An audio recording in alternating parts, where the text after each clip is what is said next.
এবার সেই আইনজীবীর বিরুদ্ধেই মামলা করতে যাচ্ছেন মারিয়া মিম। ভাইরাল হওয়ার জন্যই আইনজীবী জাকির হোসেন অভিনেত্রীদের বিরুদ্ধে লিগ্যাল নোটিশ পাঠিয়েছেন বলে অভিযোগ করেন মারিয়া। মারিয়া মিম বলেন, লিগ্যাল নোটিশ পাঠানো আইনজীবীর বিরুদ্ধে আমি পদক্ষেপ নিব, কারণ ওই আইনজীবী যা করেছে এতে আমার মানহানি হয়েছে, তাই তার বিরুদ্ধে মানহানির মামলা দিব। বিশেষ করে তার কর্মকাণ্ডের পর পুরনো ক্লিপগুলো নতুন করে ভাইরাল হয়েছে, এতে করে আমার মানহানি হয়েছে।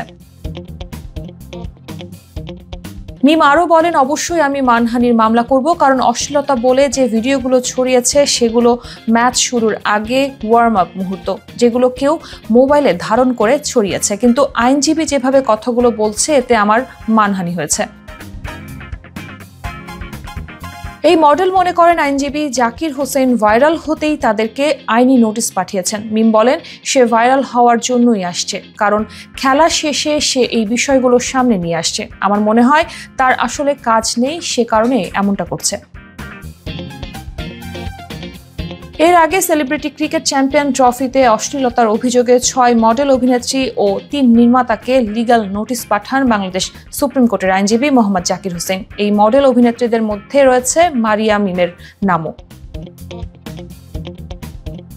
এ বিষয়ে মারিয়া মিম বলেন, প্র্যাকটিসে আমি কি পরে যাব সেটা তো আমার চয়েস। যখন মাঠে যাচ্ছি তখন কিন্তু জার্সি পরেই যাচ্ছি, কিন্তু পার্সোনালি কোথাও কি পরে যাব সেটা আমাদের পছন্দ। এখানে অশ্লীলতা ছড়ানোর কি আছে?